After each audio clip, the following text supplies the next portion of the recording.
of how do we learn has intrigued people. One of our guests spoke about the Gita Upadesh from Mahabharata. Right? There is an Uddhav Parv in the same epic which talks about how people learn.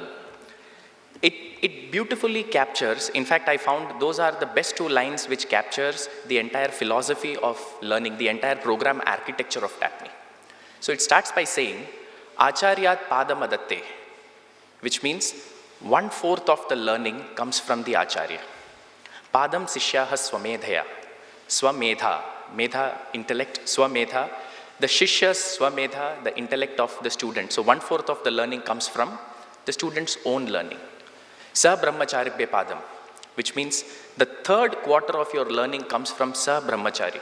In this context, we mean the fast group, the larger group of students that you have in the section, and probably the larger group of students at TAPME, and when you go out, you have the larger alumni pool. That's the family of TAPME.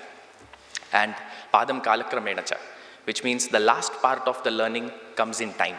When you absorb the content, when you reflect on it, when you absorb it, when you put it into practice, that's when you learn the rest of it. So, you know, in a way, the entire program structure, curriculum, the approaches that we follow in TAPME neatly fits into this. So if you look at the total time spent in terms of contact hours, PGDM program, our PGP handbook, the handbook which is there. By the way, whenever we say the book, we mean this book, okay? So for the next 2 years of your natural life, why next 2 years? In fact, right today, you need to go back if you have not already read through the details mentioned in this book. I would strongly urge you to go back and do it. In fact, even I'm tempted to conduct a quiz tomorrow to see how much of the content have you read and internalized from this book. So the book would say that about 980 hours of classroom contact hours is what you go through. Now, when we structure our program, for every 1 hour of classroom learning, the classroom contact hours, 3 additional hours of work are expected to be put in by design. It is not optional, by design.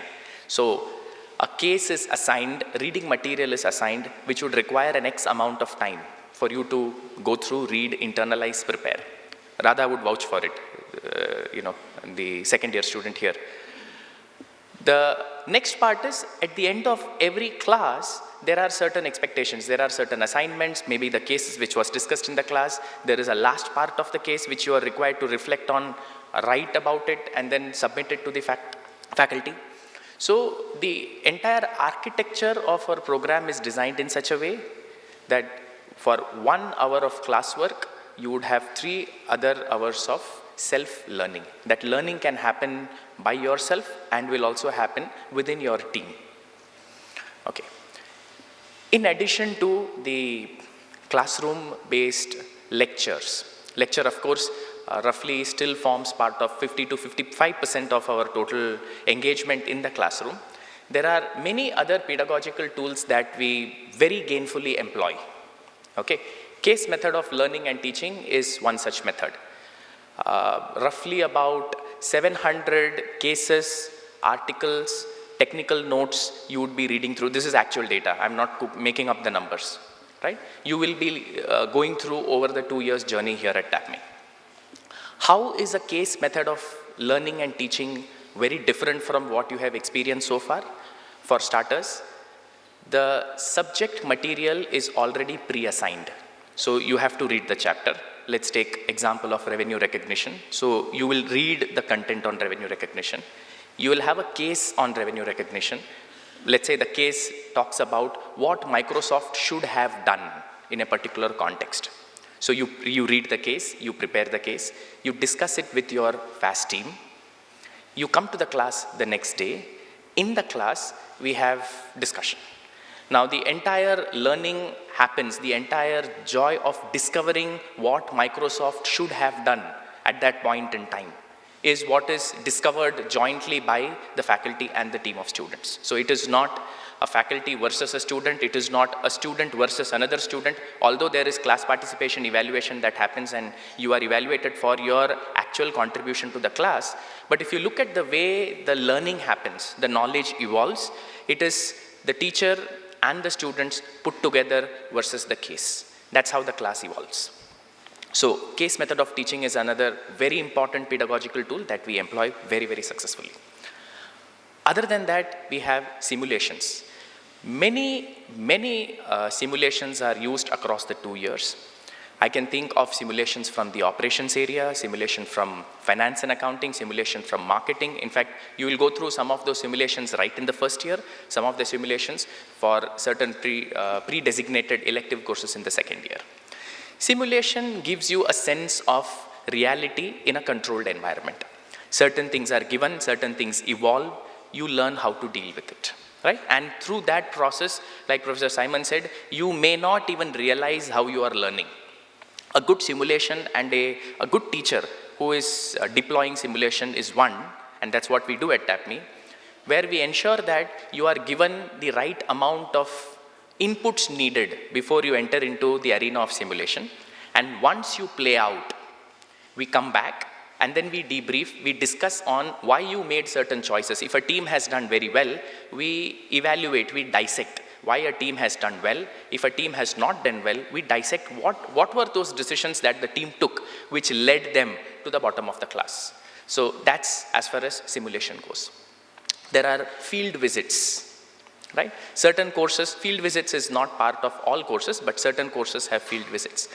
Some courses are very special by design. BrandScan is one such course that we have been running for 25 years. In fact, Professor Simon, who spoke before me, the Dean of Academics, is the one who had conceived BrandScan, and we have been implementing it for last 25 years. That also means Professor Simon has been here for 26 plus years. So that goes without saying, right?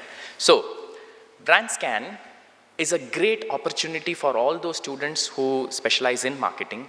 Right from the stage you conceive a project, you talk to the client, you talk to the companies. Remember, at the end of the day, they have to shell out anywhere between 1.5 to 5 lakhs. That's the total amount that the company has to give it to you to run the project for them.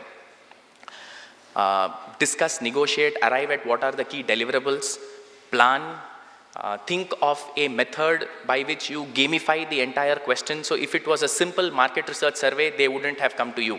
So the companies approach you because they want that entire thing to be gamified. Run it through a disguised game, collect the data, analyze it, and together with the faculty, whoever is mentoring you, you present the report back to the company, and most important, Professor Vinod will say, get the money back. That is, if the company has promised you 2.5 lakhs, ensure that you get the 2.5 lakhs once you have submitted the project. So this entire cycle of BrandScan teaches you probably something that you can never learn, all the courses put together. So this is a very special experiential course. Similarly, we have a course called as SMIC, Student Managed Investment Course.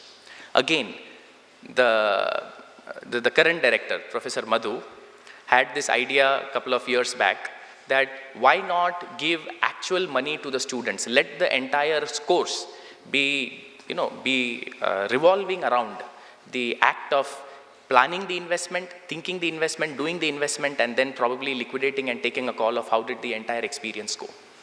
So again, a handful of students pre-selected for this course will have the experience of going through this wonderful course called SMIC.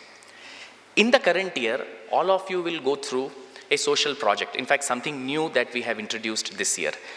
This is in line with the commitment that the director of TAPME has made to United Nations, so as a signatory to UN Prime. So there are certain elements of the SDGs, Social Development Goals, that we are embedding into our coursework. Ethics, of course, is part of our program learning goals. Sustainability, ethics, responsibility will now be embedded into various courses. So you will undergo 2 courses, classroom-based courses, and you will also, each one of you who is part of the PGDM program will undertake close to 75 to 100 hours of social project over the first year. That should be a transforming experience. So that's as far as the first year goes. In addition to whatever you have gained in the first year, you will have some invaluable experience during the summers. So the summer is the time when you sweat it out for about 8 to 9 weeks with a company. Now, I know that about 2/3 of the batch comes with experience, but the point is, the kind of experience that you will get in your summers is very different from even the 24 months of experience that you come with. The previous job was a result of your engineering education or whatever undergrad education that you had. This 8 or 9 weeks is an opportunity for you to put in practice what you have learned. The art of identifying the management problem, the art of probably identifying or coming up with the right kind of framework and tools to be used to diagnose and to solve that problem. And of course, finally, the art of communicating whatever you have discovered and communicating it back to the mentor there in the company, as well as communicating it back to the faculty members over here. So that's a very integral part of the 2-year program that we have. This is common for all the 3 programs, whether it is PGDM, BKFS or the HR program. Probably the type of companies and the project may differ marginally, but by and large, the experience is similar to all the 3 programs. When you come back, you have another year of electives. About 34 credits of your courses will be done in the form of electives. 20 credits will come from a single domain. The balance 14 could come from the combination of other domains, or you may choose to do the entire 34 credits in a single domain. That's entirely up to you. In addition to these, you will also have certain capstone courses. Industry analysis course, a course on strategy-based simulation, where we evaluate whether you have learned everything. You know, all the program learning goals of us are met. What are those program PLGs? Those 6 PLGs are mentioned on the first page of your handbook. Probably whenever I see any of you next, I would randomly pick and ask, what is PLG 4 and what is PLG 6? Okay, so that's the broader architecture of the PGDM program. PGDM, HR and BKFS are specialist programs. Although it comes across as a similar program, there is a fundamental difference in the way we have structured it. While the PGDM, the essence of the program is general management, and you pick up an area of expertise in the second year, the BKFS and the PGDM HR program are inherently meant as a specialist program. So there, the elements of management is embedded, so it's other way around. The elements of management is embedded, sprinkled around the 2 years, whereas the primary focus of those programs are the respective finance in the case of BKFS and it is HR in the case of the PGDM HR.